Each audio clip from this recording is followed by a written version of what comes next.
warahmatullahi wabarakatuh.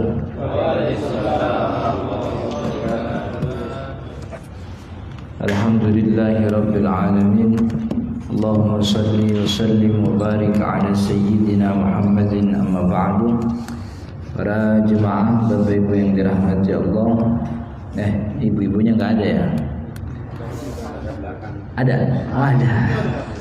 Wah, kirain kagak ada.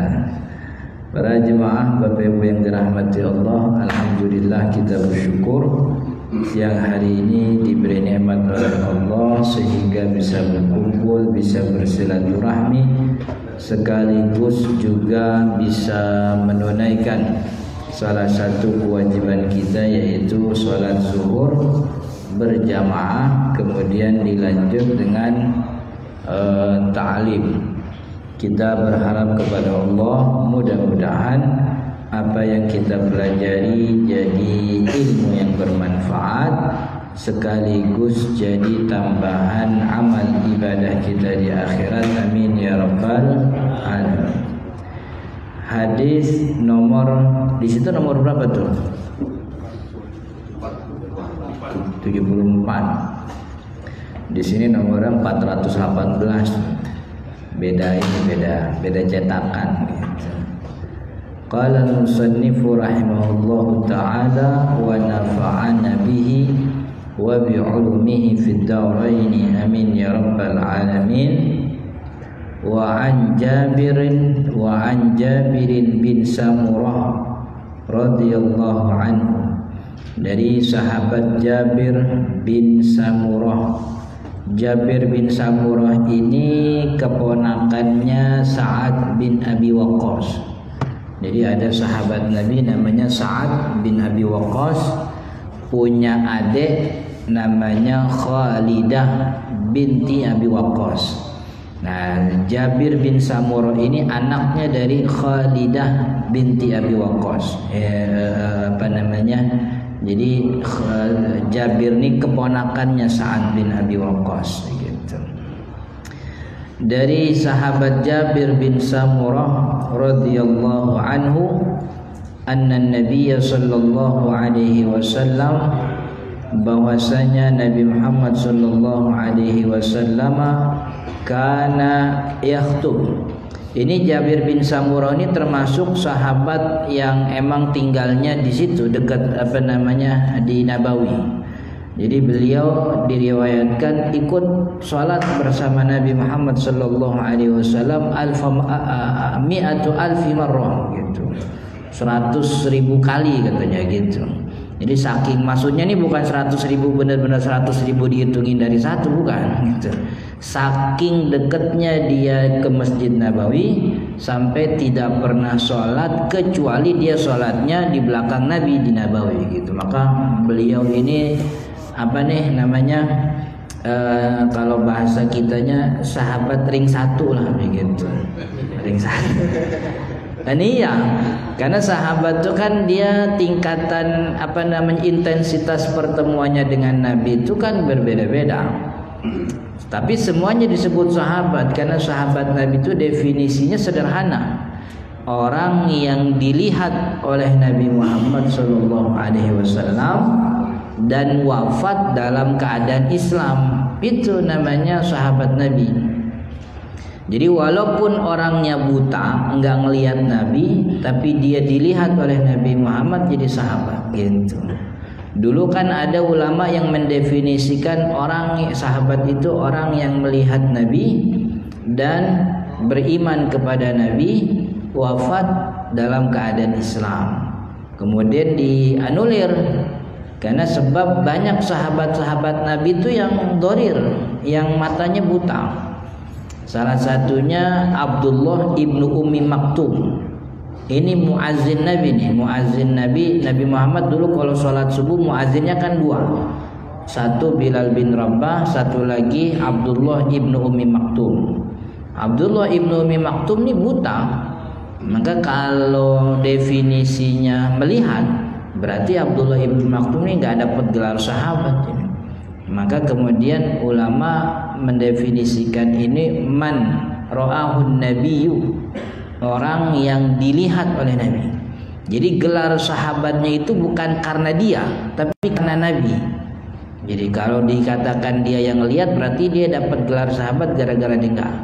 Jadi gelar kemuliaan itu bukan karena dianya, tapi karena Nabi. Jadi karena Nabi Muhammad melihat, penglihatan Nabi kepada beliau-beliau itulah yang membuat para sahabat menjadi mulia. Dan memang begitu, semua yang dilihat, yang dipegang oleh Nabi Muhammad SAW jadi mulia, begitu. Jadi mulia. Itu kenapa korma ajwa itu warnanya hitam. Nah, itu ada ceritanya tuh. Gitu, ada cerita. Taruhlah kelamaan. Ini dulu. An Jabir bin Samurah radhiyallahu anhu. Jadi Jabir nih saking seringnya sholat sama Nabi Muhammad, beliau mengatakan annan nabiyya kana yakhtub qa'iman. Nabi Muhammad sallallahu alaihi wasallam kana yakhtubu qa'iman. Itu kana itu fi'il madhi, yakhtub itu fi'il mudhari. Jadi kana tuh kalau bahasa Inggrisnya past tense. Past tense ketemu sama present tense. Yakhtubu ini present tense. Ini kalau dua bentuk kata kerja begini, ini menunjukkan ke kontinuitas, terus-terusan. Karena yaktubu qa'iman. Nabi Muhammad itu selalu kalau khutbah itu qa'iman berdiri. Artinya tidak pernah satu kali Nabi Muhammad khutbah dalam keadaan duduk. Nabi Muhammad khutbahnya selalu berdiri. Tsumma yajlis, kemudian beliau duduk. Khutbah pertama selesai. Tsumma yaqum, kemudian beliau sallallahu alaihi wasallam berdiri lagi. Fa yakhtubu qa'iman, kemudian khutbah dalam keadaan berdiri. Jadi khutbah pertama berdiri, dipisahkan dengan duduk, lalu khutbah kedua berdiri lagi, begitu. Faman anba'aka annahu kana yakhtub. Siapa orang anba'aka yang memberitahu kamu. Jadi Jabir bin Samurah ingin memastikan, saya tuh nggak pernah kelewatan khutbah Nabi Muhammad SAW. Artinya setiap Jumat tuh saya selalu di sini, selalu melihat Nabi Muhammad SAW, nggak pernah kelewatan. Maka faman anba'aka, maka siapa ada orang yang ngasih tahu annahu kana yakhtub jalisan, bahwasanya Nabi Muhammad khutbahnya dalam keadaan duduk, faqad kadzab, maka orang tersebut dusta, begitu. Jadi Jabir bin Samurah ini memastikan bahwa saya nggak pernah kelewatan. Kalaupun ada, gitu. Kalaupun ada orang yang bilang Nabi Muhammad khutbahnya duduk, bohong, gitu. Walaupun nyatanya ada riwayat Nabi Muhammad khutbah duduk, tapi bukan khutbah Jumat itu. Waktu itu khutbah apa tuh? Kalau nggak salah khutbah sholat gerhana apa gitu. Tapi saya belum pasti. Tapi kalau khutbah Jumat memang tidak pernah, tidak ada riwayatnya Nabi Muhammad khutbahnya dalam keadaan duduk. Satu-satunya orang kemudian yang khutbah dalam keadaan duduk dalam sejarah pertama kali dimulai oleh Muawiyah bin Abi Sufyan ketika beliau menjadi khalifah di di negeri Syam, gubernur di Syam. Cuman memang Muawiyah waktu itu dalam keadaan sudah tua, sudah uzur. Beliau pemimpin dan keadaannya memang sudah tidak lagi mampu berdiri lama. Akhirnya khutbahnya dalam keadaan duduk, begitu. Dan ini dikatakan nih bahwa Muawiyah itu khutbah dalam keadaan duduk lamma kasura syahmu badnihi wa lahmi, ketika lemak di perutnya tuh sudah mulai besar, banyak, walahmu, dan dagingnya mulai membesar. Jadi ketika badannya tuh sudah terlalu gemuk, begitu beliau tidak lagi mampu berdiri, beliau khutbah dalam keadaan duduk, Muawiyah. Tapi kata ulama, Muawiyah ini bukan pembolehan, artinya kejadian yang dilakukan oleh Muawiyah ini bukan pembolehan untuk khutbah dalam keadaan duduk. Khutbah tetap harus dalam keadaan berdiri. Cuman berdiri ini ulama berselisih nih. Berdiri bagi khatib tuh hukumnya wajib apa syarat gitu. Wajib tuh kalau wajib ya khutbahnya tetap sah, dia duduk, cuman dosa dianya. Gitu. Dia dapat dosa tapi khutbahnya sah, salat Jumatnya sah. Tapi kalau berdiri ini jadi syarat, maka tidak sah khutbahnya dalam keadaan duduk. Tidak sah itu berarti kagak ada khutbah. Kalau nggak ada khutbah berarti sholat Jumatnya juga nggak sah begitu. Nah, kata kebanyakan ulama Syafi'i, khutbah Jumat berdiri ini syarat, sama seperti sholat. Wajib bukan wajib, memang harus berdiri begitu, dan itu menjadi syarat mutlak. Sebagaimana sholat fardu, Nabi Muhammad SAW kalau sholat sunnah di kendaraan bisa, haitsu tawajjahat rahilatuhu, kemanapun kendaraannya mengarah, beliau duduk di atas kendaraannya sholat.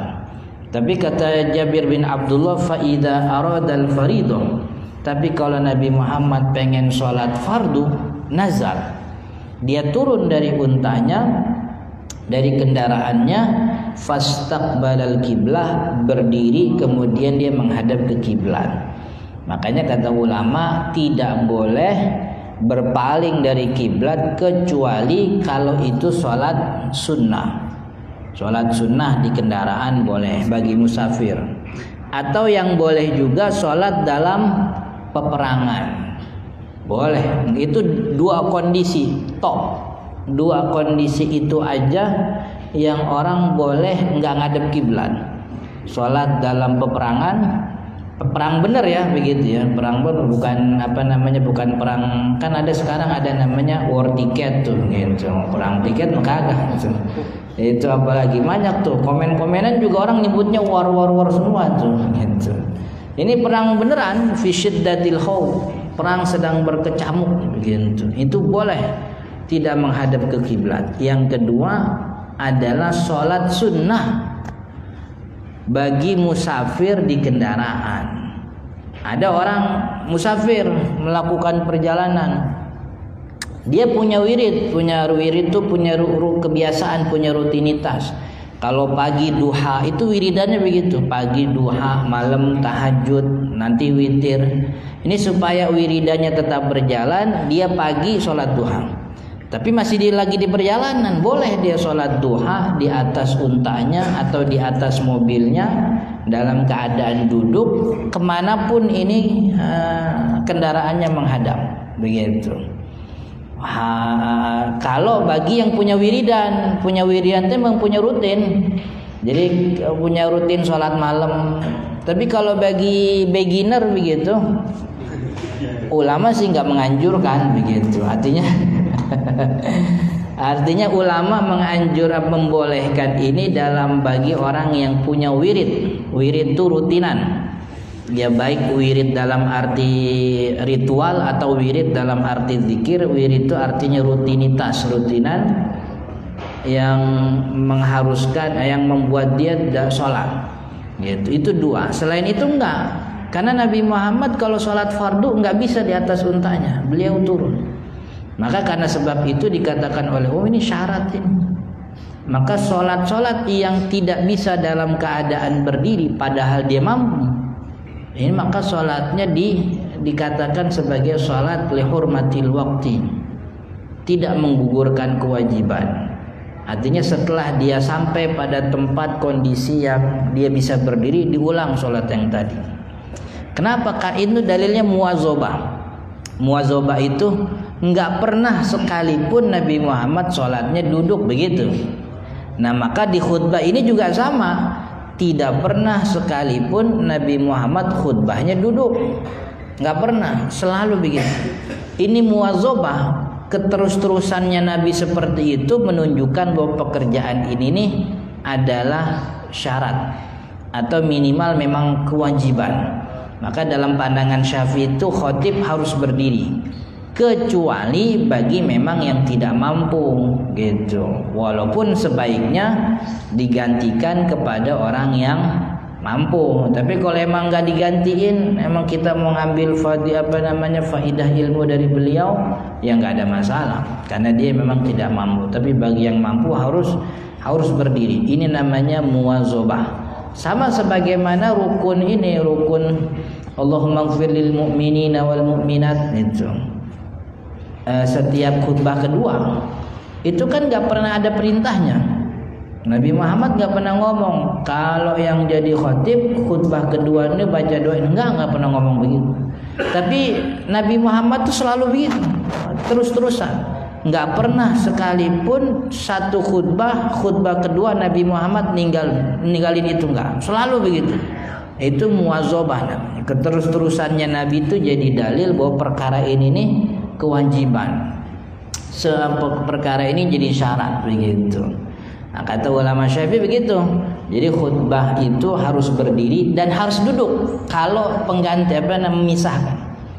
Jadi kita nih kalau jadi pengurus masjid, musola yang ada khutbahnya misalnya, pas imam udah beres khutbah kedua, khutbah pertama, kalau dia belum duduk colek aja begitu. Ustaz, duduk aja begitu. Colek, soalnya di syarat itu. Kalau dia berdiri terus-terusan, jatuhnya khutbahnya baru sekali. Kalau khutbahnya sekali, kurang. Begitu.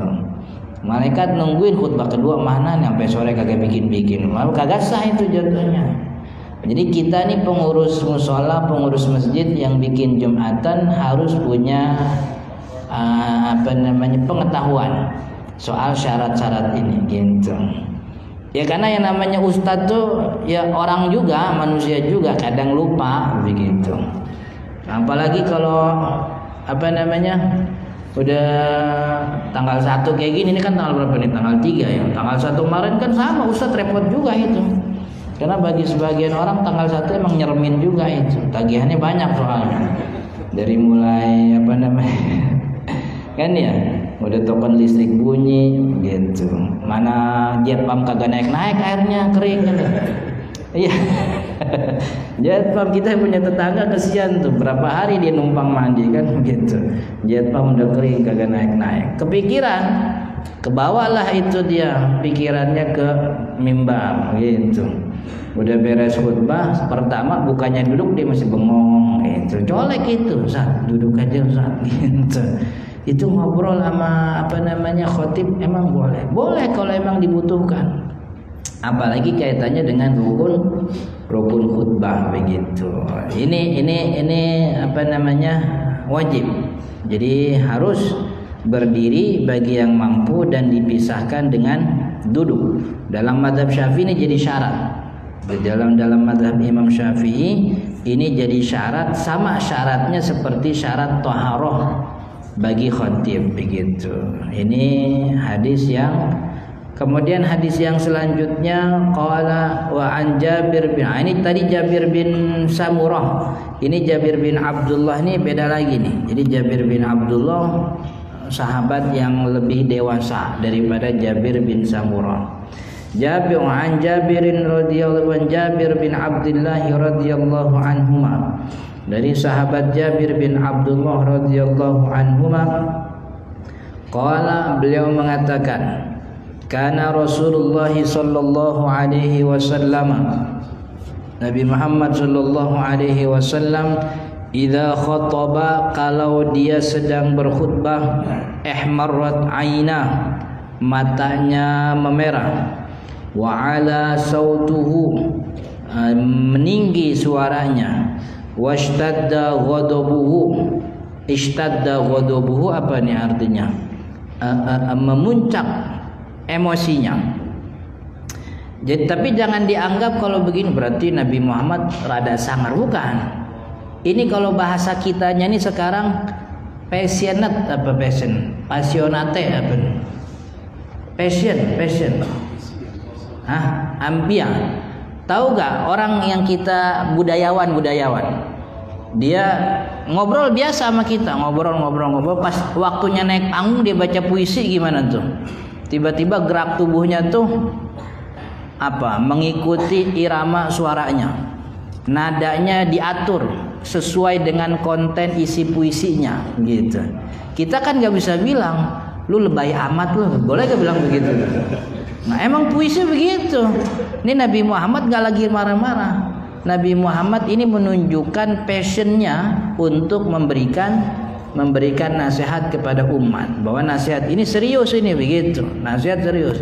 Jadi jangan dianggap Nabi Muhammad berarti kita khutbahnya kudu marah-marah nih. Nah, matanya kudu merah-merahin begitu. Berarti dari rumah kudu dicolok-colok dulu, bentar kelihatan kagak. Jadi ihmarrat aynahu wa ala sautuhu washtadda ghadabuhu. Ishtadda, meninggi emosinya, hatta ka'annahu munziru jaishin, seakan-akan Nabi Muhammad tuh jadi pemimpin pasukan perang. Jadi pasukan siap berperang nih, Nabi Muhammad jadi pemimpinnya. Ngomongnya begitu tuh. Begitu. Kira-kira kan ya, kalau orang lagi mimpin perang ngomongnya ini halus kan begitu. Bapak Ibu yang saya hormati, ini bentar lagi kita mau perang gitu. Jadi nyantai-nyantai dulu ya. Kalau ada yang kopi belum habisin dulu kopinya, kan enggak begitu. Ini kan ini kayak orang puisi gitu, orang puisi. Orang ngobrolnya biasa, toto pas di atas panggung matanya belalak, tangannya ngepel kan begitu, suaranya meninggi. Kok bisa begitu? Namanya passion gitu. Passion terhadap apa yang digeluti dari profesinya tersebut. Nabi Muhammad seperti itu. Jadi bahwa peringatan Jumat ini serius. Maka itu beliau tidak main-main. Nasihatnya pun tidak tidak sembarangan begitu. Ahmarrat ainam. Yaqul, kemudian Nabi Muhammad sallallahu alaihi wasallam mengatakan sabbahakum wa masakum. Sabbahakum wa masakum, telah lalu pagi dan sore kalian. Wa yaqul, kemudian dia mengatakan amma ba'du. Nah ini kemudian jadi syariat bagi umat Islam, setiap memulai perkataan atau memulai khutbah atau memulai pelajaran itu dimulai dengan alhamdulillah, kemudian sholawat, lalu di akhirnya amma ba'du. Gitu, amma ba'du, karena begitu Nabi Muhammad selalu setiap khutbahnya ujungnya tuh amma ba'du. Fa inna khairal haditsi kitabullah. Ini perkataan yang biasa Nabi Muhammad sallallahu alaihi wasallam ucapkan ketika awal khutbah. Fa inna khairal haditsi kitabullah. Sesungguhnya perkataan yang paling baik adalah perkataan yang paling baik adalah kitabullah, yaitu perkataan Allah dalam Al-Quran. Wa khairul huda, dalam riwayat ada nak bacanya wa khairul hadi, ada khairul hadi, ada khairul huda, dua-duanya sama. Wa khairul huda wa khairul hadi hadi Muhammadin sallallahu alaihi wasallam. Petunjuk yang paling baik adalah petunjuknya Nabi Muhammad sallallahu alaihi wasallam. Wa syarrul umuri muhdatsatuha, seburuk-buruk urusan adalah urusan yang baru. Artinya seburuk-buruk perkara agama adalah perkara yang dibuat-buat baru. Wa kullu bid'atin, dan setiap bid'ah itu dhalalah, sesat. Rawahu Muslim, diriwayatkan oleh Imam Muslim. Wa fi riwayatin, dan dalam riwayat lain, lahu, miliknya Imam Muslim, kanat khutbatun Nabi sallallahu alaihi wasallam. Jadi ini salah satu bentuk ucapan yang diucapkan Nabi. Tapi dalam riwayat lain, Nabi Muhammad punya ucapan yang berbeda lagi. Artinya ada variasi apa yang diucapkan oleh Nabi. Kata Nabi Muhammad, yahmadullah wa yusni alaih, beliau memuji Allah, kemudian beliau bertahmid kepada Allah lalu memujinya. Tsumma yaqulu ala asri dzalik, kemudian beliau mengatakan setelah setelah daripada itu, waqad ala sautuhu, suaranya telah meninggi, man yahdillah, siapa orang yang diberi hidayah Allah, fala mudhillalah. Ini juga kan kalimat yang sering diucapkan oleh khatib. May yahdillahu fala mudhillalahu wa may yudlil fala hadiyalahu. Siapa orang yang diberikan hidayah oleh Allah, maka tidak ada satupun yang bisa menyesatkan orang tersebut. Wa may yudlil, dan siapa orang yang disesatkan oleh Allah, fala hadiyalahu, maka tidak ada yang mampu untuk memberikan petunjuk. Walin Nasa'i, dan dalam riwayat Imam An-Nasa'i, wa kullu dhalalatin finnar, ada tambahan wa kullu dhalalatin finnar, setiap yang sesat itu tempatnya di neraka. Ini hadis ini teman-teman yang dirahmati Allah memberikan contoh bagaimana mestinya khatib Jumat itu memulai khutbahnya.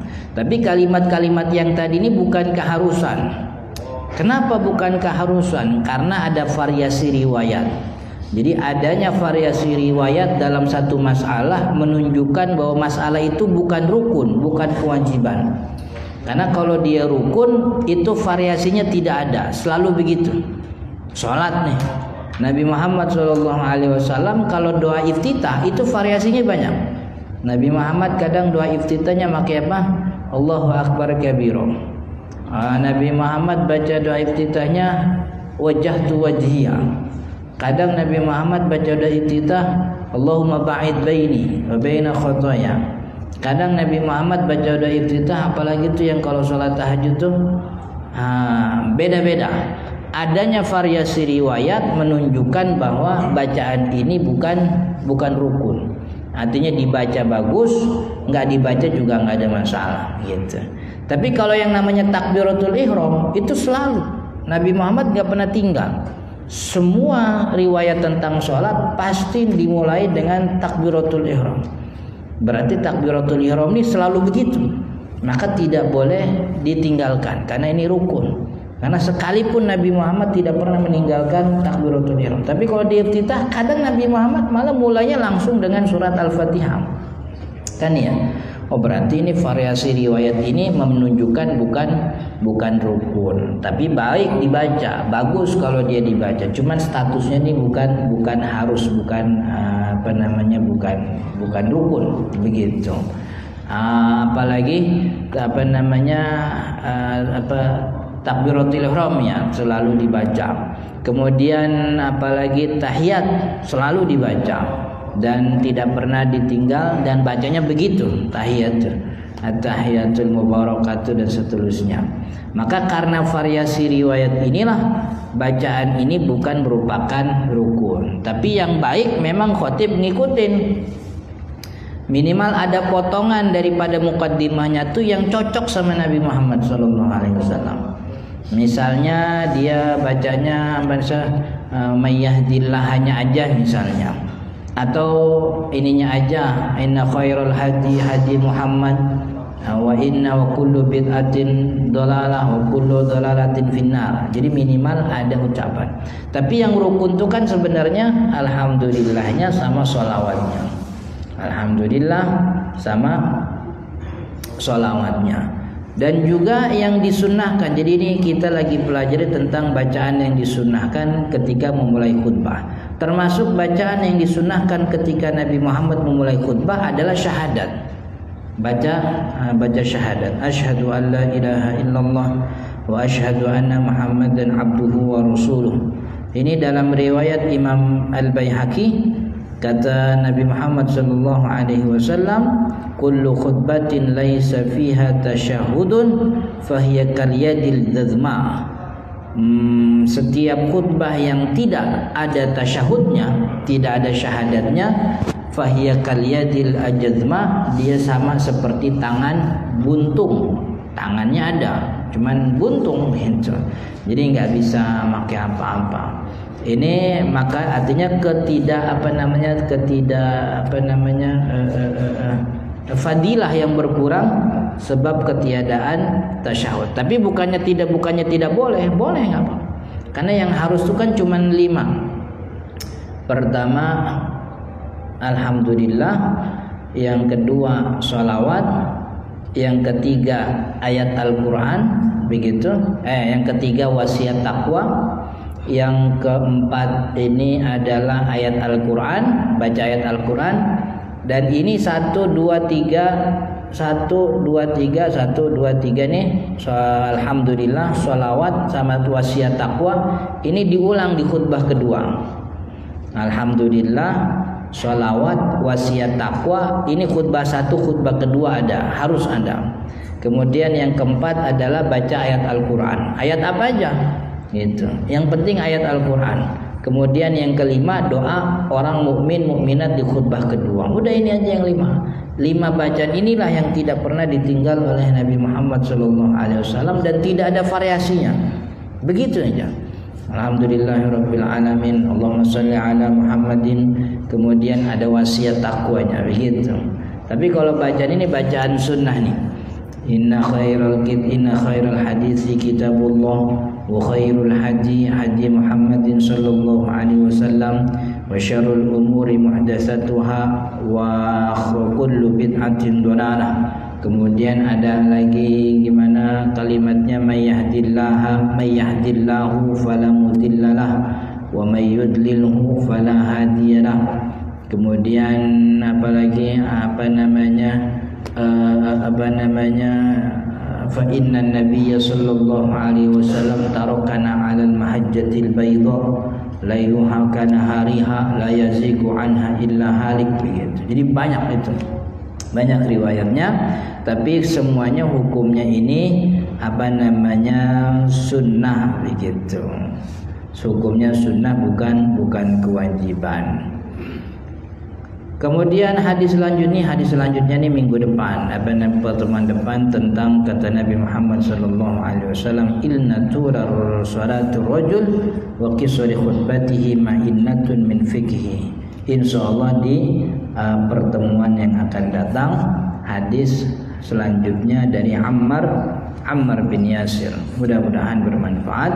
Sebelum ditutup, ada pertanyaan? Kalau ada silahkan. Kalau tidak ada kita tutup. Ya. Tadi kan ada khutbah. Kalau misalnya kita ketemu ini kurang, itu yang dilakukan kalau memang di depan apa boleh kita. Kedua, kalau misalnya kita jauh di belakang, itu posisinya otomatis pada batal dia diganti sholat. Pertama harus dipastiin dulu nih, jangan kayaknya. Jadi harus pasti bahwa memang di antara 5 itu khotib ada 1 yang dia nggak baca. Harus pasti. Ketika sudah dipastikan, misalnya wasiat takwa, kan 5 ini harus bahasa Arab semuanya. Alhamdulillah bahasa Arab, sholawat bahasa Arab, wasiat takwa harus bahasa Arab. Khotibnya alhamdulillah, Allahumma sholli ala sayyidina Muhammad dibaca, tapi wasiat takwanya pakai Indonesia, itu juga nggak sah. Dan kita tungguin kapan nih dia wasiat takwa pakai bahasa, nggak ada. Pasti tuh. Kalau sudah pasti seperti itu, kalau kita deket, ya kita ingetin khotibnya. Gimana Ustaz ngingetinnya? Boleh kita colek aja dari belakang atau bisikin. Kayak orang biasa lagi di atas mimbar, orang lagi pidato, kemudian ada panitia begitu ngasih ngasih memo gitu kan ya. Ya begitu. Pengurus gitu.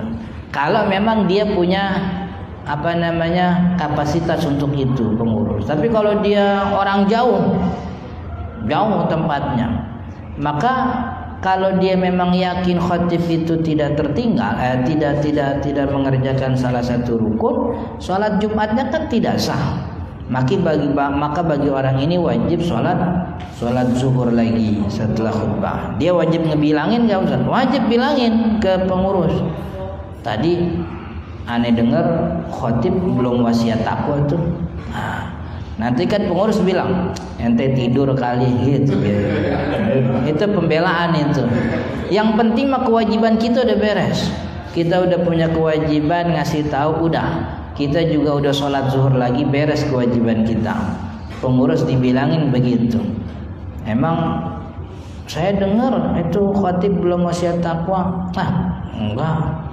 emang tahu gak Bapak pengurus ini tahu gak rukun khutbah apa aja? Dia juga kayaknya bengong juga ceritanya begitu. Makanya seperti itu, kalau kita punya kapasitas, punya wewenang, kasih memo atau bisikin aja gitu. Jangan ngasih pengumuman, imam udah turun mimbar dia ngomong, para jemaah khutbahnya kagak sah. Berantem dia sama ustaz itu. Nggak boleh bikin malu orang juga. Jadi apa namanya? Dia berdiri kasih memo gitu atau dibisikin, nanti si khatib mengulang. Nggak usah ngulang khutbah, ngulang rukun aja gitu. Khutbahnya udah lewat. Ikan khutbah mah terserah, cuman rukunnya nih boleh diulang. Rukun harus diulang, dibaca ulang. Artinya kalau wasiat alhamdulillah udah. Allahumma sholli ala sayyidina Muhammadnya udah. Yang belum wasiat takwa, ya udah di ujung itu wasiat takwa. Itu. Usikum wa nafsi bi taqwallah faqad fazal muttaqun. Barakallahu wa udah beres gitu. Jadi enggak, kalau wasiat takwa 1 2 harus. Jadi khutbah ini yang 1 2 harus nih, alhamdulillah, sholawat, wasiat takwa. Ini 1 kedua harus. Ayat Al-Quran yang boleh di 1 boleh di 2. Jadi kalau dalam sepanjang khutbah pertama khatib belum baca sama sekali ayat. Tadi udah baca Ustaz, cuman terjemah. Berarti belum baca ayat. Maka diingetin khutbah kedua wajib ada bacaan ayat gitu. Tapi kalau umumnya kita nih, umumnya kebanyakan orang Indonesia ustaz-ustaznya tuh di khutbah pertama habis wasiat takwa baca ayat. Di khutbah kedua habis muqaddimah, habis wasiat takwa baca ayat lagi. Kalau khutbah pertama ayatnya biasanya ya ayyuhalladzina amanu gimana? Ittaqullah gitu, wala tamutunna illa wa antum muslimun. Kalau di khutbah kedua ayatnya yang biasa dibaca innallaha wa malaikatahu, itu udah cukup, udah begitu. Cuman kan ada jadwal kebanyakan anaknya disuruh lu aja no maju begitu. Lu aja maju. Akhirnya dia masih rada gemeteran gitu. Nggak apa-apa, ya namanya ustadz baru ya salah-salah dikit ya nggak. Presiden aja salah boleh gitu. Masa ustadz salah kagak boleh gitu. Jadi kita pengurusnya ngasih tahu begitu. Oke? Ada lagi? Sudah ya? Insya Allah kita lanjut di pertemuan akan datang. Kita tutup dengan kafaratul majlis. Subhanakallahumma wa bihamdika asyhadu an la ilaha illa anta astaghfiruka wa atubu ilaik. Assalamualaikum warahmatullahi wabarakatuh.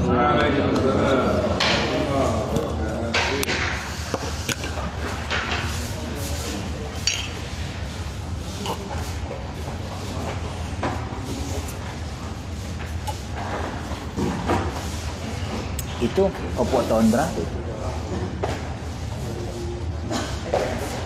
Hah? 9. Androidnya masih Android berapa itu?